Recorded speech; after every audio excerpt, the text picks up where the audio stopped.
सभी का मेरे YouTube चैनल डिफेंस का तड़का में स्वागत है। दोस्तों, आज का जो हमारा टॉपिक है वो है basically work energy and power, यानी कार्य, ऊर्जा एवं शक्ति।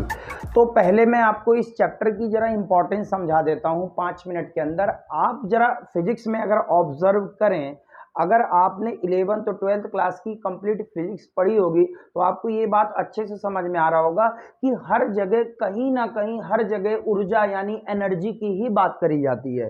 कभी स्थिर वैद्युत ऊर्जा यानी इलेक्ट्रोस्टैटिक पोटेंशियल एनर्जी कभी बात करी जाती है, कभी मैग्नेटिक एनर्जी यानी चुंबकीय ऊर्जा की बात करी जाती है, कहीं पे केमिकल एनर्जी यानी रासायनिक ऊर्जा की बात करी जाती है, कहीं पे आप देखो तो mgh पोटेंशियल एनर्जी वो भी एक तरीके की स्थितिज ऊर्जा है, यानी वो भी एक तरीके का स्टैटिक एनर्जी का फॉर्म है। तो कहने का मतलब यह है कि पूरे फिजिक्स में अगर आप देखो तो हर जगह एनर्जी की ही बात होती है, और हो भी क्यों ना, क्योंकि फिजिक्स का डेफिनेशन है matter plus energy equal to physics, यानी द्रव्य और ऊर्जा इन दोनों को अगर हम ऐड कर दें तो क्या बन जाता है, भौतिक विज्ञान। कैसे? तो इसका परिभाषा यह है, द्रव्य एवं उससे संबंधित ऊर्जा का अध्ययन विज्ञान की जिस शाखा में करते हैं उस शाखा को कहते हैं भौतिक विज्ञान की शाखा। यानी एनर्जी और मैटर यानी matter and related to its energy, द्रव्य और उससे संबंधित ऊर्जा यानी मैटर और उससे रिलेटेड जो भी एनर्जी है वो सब फिजिक्स के अंदर ही आती है। तो ये चीज ध्यान रखने की जरूरत है कि वर्क एनर्जी एंड पावर जो चैप्टर है बहुत ही कंसेप्चुअल चैप्टर है, लेकिन समझने की यहाँ पर यह जरूरत है कि इस चैप्टर को कंसेप्चुअली पढ़ने के साथ साथ मैथमेटिकली भी आपको स्ट्रांग होना पड़ेगा। आपको कुछ बेसिक चीजों का नॉलेज होना चाहिए। जैसे फॉर एग्जांपल सबसे पहला इंपॉर्टेंस इस चैप्टर का यह है कि आपको इंटीग्रेशन आना चाहिए, यानी आपको समाकलन आना चाहिए। ज्यादा हाई लेवल नहीं, हमें बेसिक लेवल के जो इंटीग्रेशन है वो आने चाहिए। फिर हमें यह भी समझ में आना चाहिए कि एप्लीकेशन ऑफ इंटीग्रेशन है, यानी जो समाकलन का अनुप्रयोग है जिससे हम किसी भी वक्र का घिरा क्षेत्रफल निकाल लेते हैं अक्षों के साथ, यानी एक्सिस के साथ जो एरिया रीजन बाउंड होता है किसी भी कर्व का वो हम फाइंड आउट कर लेते हैं। दोस्तों, हमें थोड़ा सा बेसिक ट्रिग्नोमेट्री का भी नॉलेज होना चाहिए। जैसे cos 0 की वैल्यू कितनी होती है, cos 180 की वैल्यू कितनी होती है, cos 120 की वैल्यू कितनी होती है, ये सारी बातें हमें आनी चाहिए। तो थोड़ा सा 5 से 10 मिनट लगेगा, मैं एक बार आपको एप्लीकेशन ऑफ इंटीग्रेशन समझा देता हूं। और दोस्तों, वीडियो में लास्ट तक बने रहिएगा। सबसे अच्छी बात यह है कि ये टॉपिक जो मैं बताने जा रहा हूं ये आपको मैथ में भी हेल्प करेगा। बेसिक चीजें मैं आज ही आपको क्लियर करके देता हूं, तो ध्यान से सुनिएगा बात को। सबसे पहले दोस्तों मैं आपको यह कहना चाह रहा हूं, जब भी आप मैथ में कोई भी एक्सप्रेशन देखते हैं उसको आप बोलते हैं इक्वेशन। कोई भी अगर आप एक्सप्रेशन देखते हैं तो उसे क्या बोलते हैं, इक्वेशन। जैसे y बराबर 2x प्लस 4 ये लिखा हुआ है, तो ये क्या चीज है, ये एक एक्सप्रेशन है, ये एक एक्सप्रेस की हुई चीज है जिसमें दो वेरिएबल हैं, यानी दो चर राशियां हैं, यानी दो बदलने वाली क्वांटिटी है, एक x है और दोस्तों एक y है। तो यहां समझने की जरूरत यह है कि यहां पर x की पावर 1 है और y की पावर भी 1 है। और अगर इसका आप ग्राफ बनाते हो, आपने 9th क्लास में आप इसका ग्राफ भी बनाया होगा, आपको यह बात अच्छे से पता होगा कि इसका जो ग्राफ आता है वो दोस्तों लीनियर आता है, यानी रेखीय ग्राफ आता है। तो कब पहचान करेंगे कि ग्राफ लीनियर है, कब हम इस तरीके को इस चीज को आइडेंटिफाई कर पाएंगे कि इज ए लीनियर इक्वेशन? तो इसका आंसर यह है कि जब दोनों ही वेरिएबल्स की पावर 1 हो तो ये लीनियर इक्वेशन को ही प्रेजेंट करता है। ठीक है, तो कहने का मतलब ये एक एक्सप्रेशन हमारे पास होता है। अभी अगर मैं आपसे कहूं कि इसका ग्राफ ड्रॉ करो, और ग्राफ ड्रॉ करने के बाद मैं कहूं आपसे यहां से यहां तक एरिया निकालो, तो निकालना बड़ा आसान है। समझिए कैसे।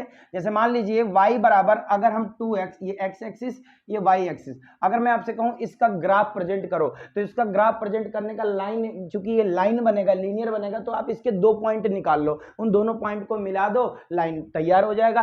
किस तरीके से, जैसे मैंने बोला x की वैल्यू अगर हम 0 ले लेते हैं तो y की वैल्यू कितनी मिलेगी, 2 इंटू 0 प्लस 4, ये मिल जाएगा 4।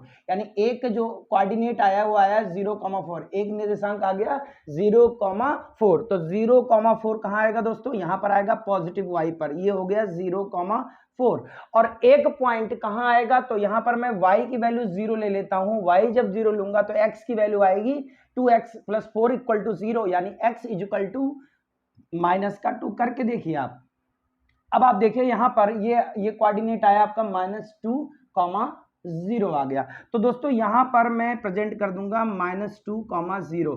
अब मैं इसको इस तरीके से ज्वाइन कर लूंगा तो ये ग्राफ यहां पर प्रेजेंट हो गया। अगर मैं आपसे कहूं कि ये वाला एरिया निकालो, ये वाला एरिया निकालो, जो मैं शेडेड एरिया कर रहा हूं, जो छायांकित भाग है, इसका क्षेत्रफल निकालो, तो दोस्तों बहुत आसान है। क्या करना है आपको पता है, ये एंगल 90 यानी 90 होता है, तो ये एक राइट एंगल ट्रायंगल यानी समकोण त्रिभुज बन रहा है। और आपको पता है त्रिभुज का क्षेत्रफल यानी एरिया ऑफ ट्रायंगल होता है हाफ इंटू बेस। ये कितना है, परिमाण यानी मैग्नीट्यूड कितना है, ध्यान सुनिएगा, ये -2 तो लेफ्ट में है इसलिए प्रेजेंट है, लेकिन ये वैल्यू कितनी है, तो वैल्यू है दोस्तों 2।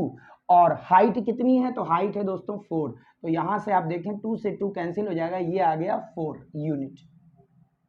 जो भी यूनिट आएगा, metre square, centimetre square, XYZ, हमारा इंटरेस्ट अभी यूनिट में नहीं है, अभी मेरा इंटरेस्ट है एरिया निकालने में। तो आई थिंक आपको समझ में आ गई होगी। लेकिन जरा आप सोचें, जरूरी थोड़ी ना कि हर बार ग्राफ लीनियर ही हो, ऐसा भी तो हो सकता है दोस्तों, जरा समझिए, ऐसा भी तो हो सकता है। अगर ऐसा हो गया और मैंने आपसे कहा कि भाई यहां से x की इस वैल्यू से, x के इस मान से x के इस मान तक, ये x है, ये y एक्सिस है, मैंने कहा x बराबर ये 2 है, मैंने कहा ये x बराबर 4 है, तो 2 से 4 में जो छायांकित भाग है उसका एरिया निकालिए। अगर मैंने आपसे इस तरीके से बोल दिया तो दोस्तों अब समझने की यहां पर जरूरत है कि जो ये वाला इस केस में जो ग्राफ आएगा दोस्तों, ध्यान से समझिएगा, जरूरी नहीं है हर बार लीनियर ही बने, ये जरूरी नहीं है दोस्तों कि हर बार लीनियर बने। और दोस्तों जब हर बार लीनियर नहीं बनेगा तो ऐसे केसेस में हमें एक जनरल तरीका पढ़ना ही पड़ेगा एरिया निकालने के लिए। अब मान लीजिए मुझे यहां से यहां तक एरिया निकालना है, तो यहां पर कोई रेक्टेंगल या स्क्वायर यानी कोई आयत या त्रिभुज या वर्ग, कुछ ऐसी चीज नहीं मिल रही है जिसका एरिया हमें पता हो। जैसे रंबस अगर बन जाए तो भी आप निकाल सकते हैं। आप देखें, यानी रंबस मतलब समलंब चतुर्भुज अगर बने तो उसका भी एरिया हमें पता हो, half sum of parallel side into height, 1/2 गुणे समांतर भुजाओं का जोड़ इनटू उनके बीच की दूरी, लंबोत दूरी। तो दोस्तों कहने का मतलब यह है कि अब जनरल फॉर्म में जब होगा तो हम किस तरीके से इसका एरिया निकालेंगे, इसी को समझने के लिए जरा हम इसके आगे की बात समझ लेते हैं। देखिए ये है आपका x एक्सिस और ये है दोस्तों आपका y एक्सिस। अब मुझे यहां से x बराबर 2 से x बराबर 4 तक का एरिया निकालना है। और ये बात आपको अच्छे से पता है दोस्तों कि ये जो भी ग्राफ बन रहा है इसका भी एक्सप्रेशन होगा, एक इसका भी प्रेजेंटेशन होगा। तो वो प्रेजेंटेशन कुछ इस तरीके से होगा, y = f ऑफ x, यानी y जो है x का फंक्शन है, y x का फलन है। आई थिंक आपने ये चीज मैथ में पढ़ रखी होंगी, y = fx, इधर y इधर x, तो y हो जाएगा x का फंक्शन। तो यहां पर समझने की जरूरत यह है कि इधर y की वैल्यू मिलेगी और इधर x की वैल्यू मिलेगी, इधर y की वैल्यू मिलेगी दोस्तों, इधर x की वैल्यू मिलेगी। अब हम क्या करेंगे, एरिया निकालने के लिए क्या टेक्निक यूज करेंगे, क्या तरीका यूज करेंगे, तो ध्यान से सुनिएगा दोस्तों, यहां पर समझने की जरूरत है। अगर मैं इस यहां से बहुत पतला स्ट्रिप, वेरी थिन स्ट्रिप, ये वेरी थिन स्ट्रिप, अगर मैं यहां से बहुत पतला स्ट्रिप ले लूं तो जरा यहां समझने की जरूरत है दोस्तों। अगर मैं इन्हें ये वाली जो स्ट्रिप है, ये जो स्ट्रिप है ये बहुत पतला ले लिया, तो आप जरा सोचिए, देखिए यहां पे समझिए, जैसे ये इस तरीके से, अगर मैं देखिए यहां पर इतना विड्थ का स्ट्रिप अगर लेता हूं, ध्यान से समझिएगा, इतना विड्थ का अगर मैं स्ट्रिप लेता हूं तो प्रॉब्लम क्या आएगी, प्रॉब्लम ये आएगी दोस्तों कि ये A है, मान लो ये B है, ये जगह है आपकी C और ये पॉइंट है आपका D।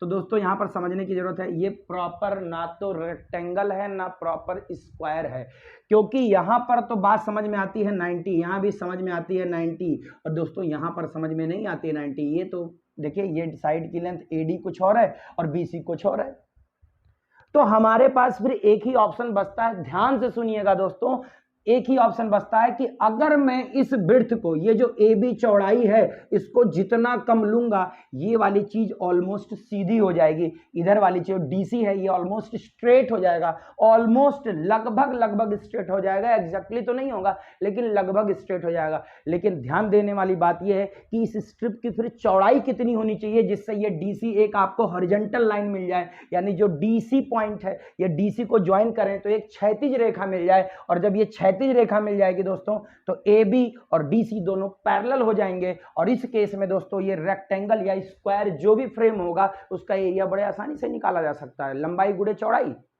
कोई दिक्कत वाली बात नहीं है। तो कहने का मतलब क्या है, ये हम जितना छोटा लेंगे दोस्तों, इसकी चौड़ाई जितना कम लेंगे, ये उतना स्ट्रेट दिखेगा, वो भी हॉरिजॉन्टल इस केस में। तो समझने की जरूरत है यहाँ पर कि जैसे मान लीजिए एक सर्कल है, तो अगर मैं एक यहाँ पर चाप काटूं, एक आर्क काटूं, ये सेंटर ये आर्क काटूं, तो ये आप देखो यहाँ पर साफ साफ आपको महसूस हो रहा होगा ये कर्व है, स्ट्रेट नहीं है, ये कर्व है। अगर मैं इस एंगल को और छोटा ले लूं, ये वाला एंगल और छोटा ले लेता हूं, तो ऑलमोस्ट ये सीधा टर्न होने की कोशिश कर रहा है। और ये एंगल बहुत छोटा ले लूं, डी थीटा ले लूं, थीटा मतलब एंगल, डी थीटा मतलब छोटा एंगल, स्मॉल एंगल, लगभग ये एंगल लगभग जीरो है, एग्जैक्टली जीरो नहीं है, टेंस टू जीरो है, ठीक है। तो यहां पर दोस्तों डी थीटा अगर मैं ले लूं तो ये ऑलमोस्ट स्ट्रेट दिखेगा। तो कहने का मतलब ये हुआ कि अगर इधर एक्स चेंज हो रहा है, मान लीजिए अगर इधर x की वैल्यू चेंज हो रही है, तो विड्थ की जो स्ट्रिप की चौड़ाई है दोस्तों वो कितना ले लेंगे, तो वो ले लेंगे हम dx। तो इस स्ट्रिप को मैं जूम करके बनाऊं अगर, तो मुझे ऑलमोस्ट कैसा दिखेगा दोस्तों, अगर मैंने इसकी चौड़ाई दोस्तों dx ले ली है, कितनी ले ली है, dx ले ली है, तो दोस्तों ये ऑलमोस्ट ये जो d पॉइंट है, ये c है, ये b है और ये a है, ये ABCD जो स्ट्रिप बनेगा ये लगभग स्ट्रेट आपका रेक्टेंगल बन जाएगा, यानी एक आयत बन जाएगा। और आयत का आपको पता है क्षेत्रफल निकालने के लिए लंबाई गुणा चौड़ाई करना होता है, लेंथ इनटू ब्रेड्थ करनी होती है। तो दोस्तों अगर ये AB चौड़ाई है तो BC क्या है, BC लंबाई हो जाएगी। अगर AB चौड़ाई है, AB विड्थ है, तो ये BC आपकी लेंथ हो जाएगी, तो लेंथ इनटू ब्रेड्थ कर देंगे। और दोस्तों अगर मैं कहूं आपसे इस दिशा में, इस डायरेक्शन में क्या मेजर होता है, y, तो दोस्तों अगर ये AD की यहां से यहां तक AD की वैल्यू अगर y है, तो यहां से BC की वैल्यू भी y होना ही पड़ेगा, तभी ये रेक्टेंगल एज्यूम किया जा सकता है। तो आई थिंक आपको ये बात समझ में आ गई होगी कि अगर मुझे इसका एरिया निकालना है तो बहुत आसान है। क्या करना है मुझे, y देखिए लंबाई इनटू चौड़ाई, कितना है आपका चौड़ाई आपका दोस्तों सॉरी dx है। अब आप देखें यहां पर एरिया y इंटू dx हो गया, लेकिन ये छोटा स्ट्रिप है, पतला स्ट्रिप है, तो एरिया भी छोटा होगा, तो एरिया a, छोटा एरिया स्मॉल एरिया dA, और dA इक्वल टू हो जाएगा y इंटू dx। अब आप सोचिए अगर मैं ऐसे पतले पतले स्ट्रिप काट लूं और सभी को जोड़ दूं तो क्या होगा, टोटल एरिया मिल जाएगा मुझे। देखिए टोटल एरिया कितना हो जाएगा, ये जो छोटे छोटे एरिया हैं DA, इन सब को छोटे एरिया को सबको ऐड कर लूंगा, तो दोस्तों ऐड की इंग्लिश होती है सम। इसका फर्स्ट लेटर जो S है, यहां से आपको ये सिंबल लगा दिया जाएगा, इसका मतलब टोटल एरिया, यानी स्मॉल एरियाज जितने भी स्ट्रिप्स थे सभी को हमने ऐड कर लिया, और ऐड करने के बाद मुझे टोटल एरिया मिल गया। और आपको पता है यहाँ पर आप देखिए ये फर्स्ट इक्वेशन से y इंटू dx रख सकते हैं dA के जगह पर, तो ये हो जाएगा y इंटू dx। और दोस्तों कहाँ से कहाँ तक आपको एरिया निकालना है, तो x बराबर 2 से x बराबर 4 तक आपको निकालना था, तो यहाँ 2 से 4 लगा देंगे। अगर यहाँ 1 से 2 होता तो 1 से 2 लगा देते, तो मैं जनरल फॉर्म में लिख देता हूँ इस चीज को, x1 से x2 तक, यहाँ पे लिख देता हूं मैं ये x1 से x2 तक। और दोस्तों ये चीज कहलाती है अपर लिमिट, ये कहलाती है अपर लिमिट, और ये कहलाती है दोस्तों लोअर लिमिट। क्या कहलाती है, लोअर लिमिट,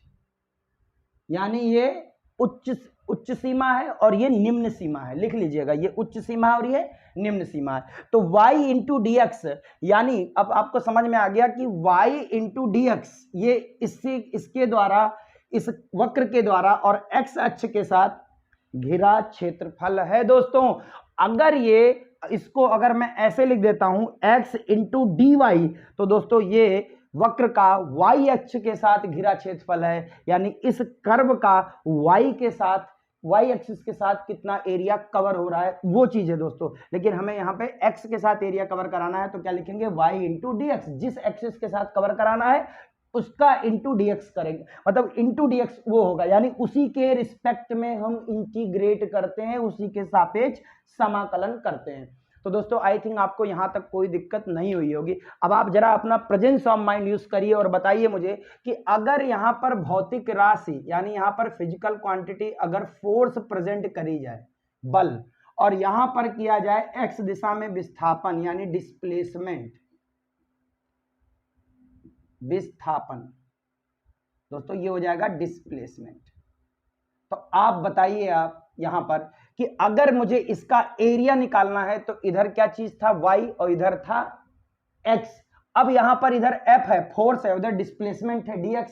तो बताइए दोस्तों इसका एरिया अगर मुझे निकालना है, इस केस में अगर यहां पर ग्राफ फोर्स और डिस्प्लेसमेंट का प्रेजेंट हो रहा है यानी बल या बल विस्थापन का अगर ग्राफ प्रदर्शित हो रहा है दोस्तों, यहां पर विस्थापन के जगह पे स्थित सदिश यानी पोजीशन भी हो सकता है, ये ध्यान रखिएगा, क्योंकि पार्टिकल्स के पोजीशन में चेंज होना ही कहलाता है डिस्प्लेसमेंट। तो आई थिंक यहां तक कोई दिक्कत नहीं हुई होगी। आप जरा एक बात ध्यान रखिएगा, अगर मैं देखूं कि फिजिक्स की भाषा में, तो फिजिक्स की भाषा में फोर्स इंटू डिस्प्लेसमेंट, ये तो देखिए ध्यान से, फोर्स इंटू डिस्प्लेसमेंट। अगर मैं फिर से सुनिए, अगर मैं मैथ की भाषा में देखूं तो इधर y था इधर x था, तो y dx इसका एरिया दे रहा था। अब इधर f है और इधर डिस्प्लेसमेंट है जो कि dx मान लेते हैं, डिस्प्लेसमेंट यानी विस्थापन dx है, तो f इंटू dx हमें देगा वर्क।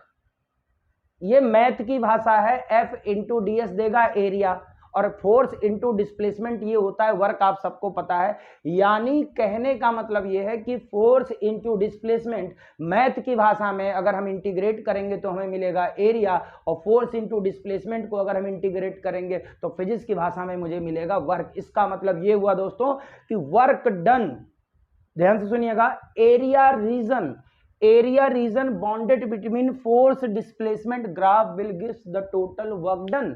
यानी बल एवं विस्थापन के द्वारा घिरा वक्र किए गए कार्य को बताता है, यानी वर्क डन की जानकारी देता है। एग्जैक्टली कितना वर्क हुआ सीधे आप डायरेक्ट एरिया फाइंड आउट कर सकते हो, कोई दिक्कत वाली बात नहीं है। जैसे फॉर एग्जांपल आप जरा समझिए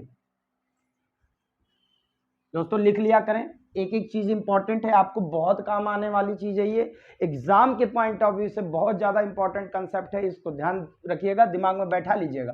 जैसे मैंने कहा इधर फोर्स है F और इधर है डिस्प्लेसमेंट x, यहाँ पे ये पोजीशन है, वास्तव में पोजीशन चेंज होता है यानी स्थिति बदलती है तभी तो विस्थापन होता है।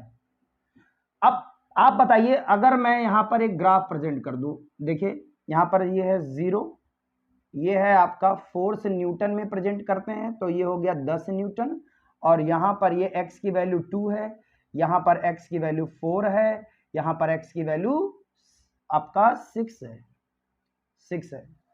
अब मैं आपसे कहूं find the work done from x बराबर 0 टू x बराबर 2, तो हम 0 से 2 में एरिया निकाल देंगे, 0 से 2 में इतना एरिया घिरेगा। अब ये एरिया क्या होगा, ये राइट एंगल ट्रायंगल है, समकोण त्रिभुज है, तो क्या हो जाएगा 1/2 गुणा आधार कितना है 0 से 2 में तो 2 हो गया, और हाइट कितनी है, ऊंचाई कितनी है, तो ये हो जाएगा 10। तो यहां से सॉल्व होके आएगा 10, तो यहां से यहां तक वर्क हुआ 10। अब ये न्यूटन में है ये मीटर में है, तो न्यूटन इंटू मीटर को हम जूल बोलते हैं, तो वर्क कितना हुआ आपका जो है 10 जूल हो जाएगा।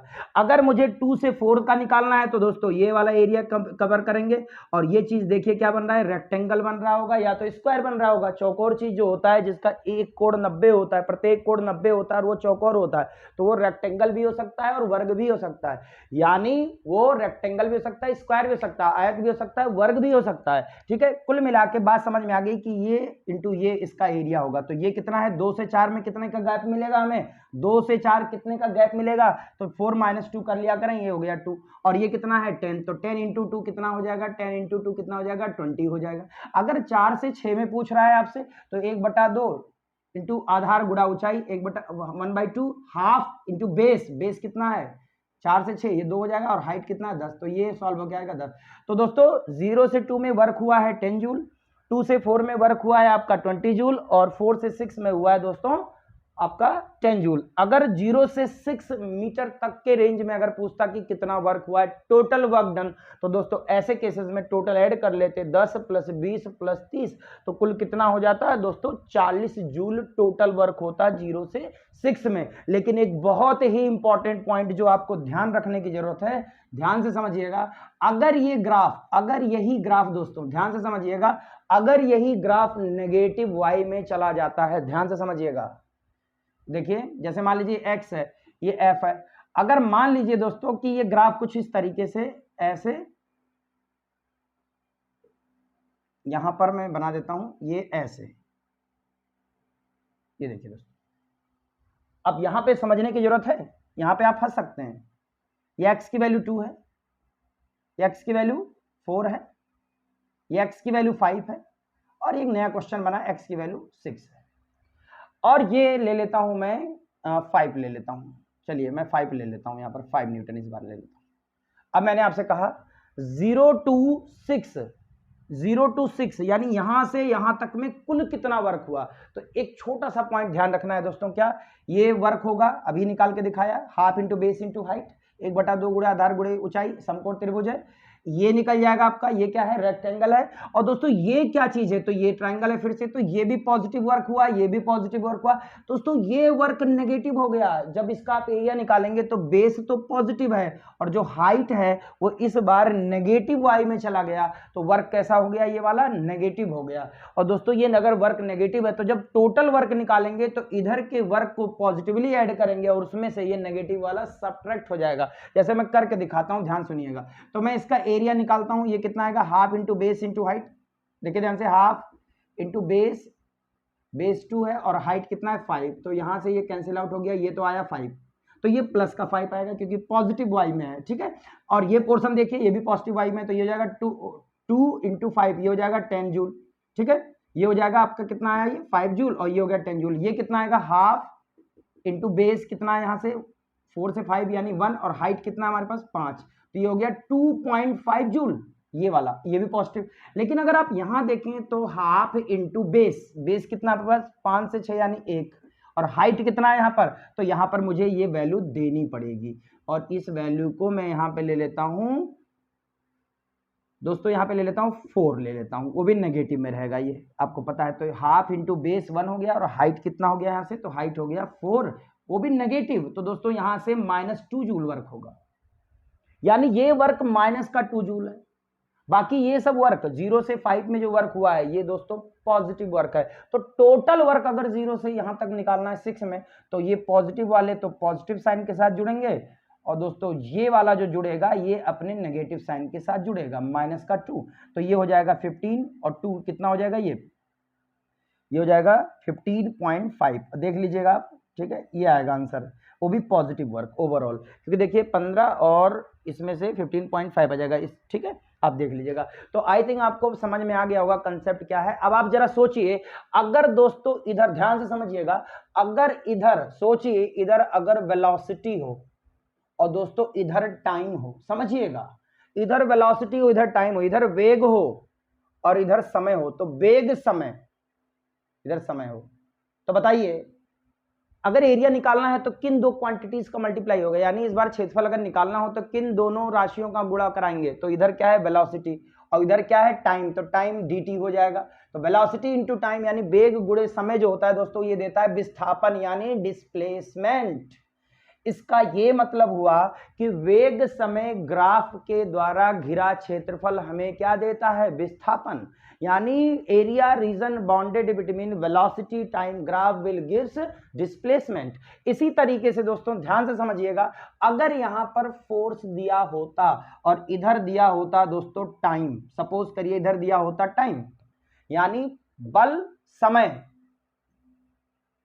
F, ये बल हो गया और इधर हो गया समय, बल समय ग्राफ का अगर हम बात करें, अगर एरिया इस केस में निकालना है तो इस बार फोर्स इंटू dt करना पड़े, और आपको पता है फिजिक्स की भाषा में फोर्स इंटू डिस्प्लेसमेंट होता है इंपल्स, यानी बल गुणे समय होता है आवेग, और मैथ की भाषा में फोर्स इंटू dt जो होगा ये एरिया देगा। इसका ये मतलब है कि फोर्स टाइम ग्राफ का एरिया रीजन हमें देता है फोर्स टाइम ग्राफ का एरिया रीजन हमें देता है इंपल्स, यानी बल समय ग्राफ के द्वारा घिरा क्षेत्रफल दोस्तों हमें देता है किसकी जानकारी, इंपल्स यानी आवेग की जानकारी देता है। एक और इंपॉर्टेंट बात समझिए, अगर दोस्तों इधर प्रेशर हो और इधर वॉल्यूम हो, इधर प्रेशर हो इधर वॉल्यूम हो, तो एरिया रीजन कैसे निकलेगा, पीडीवी निकलेगा।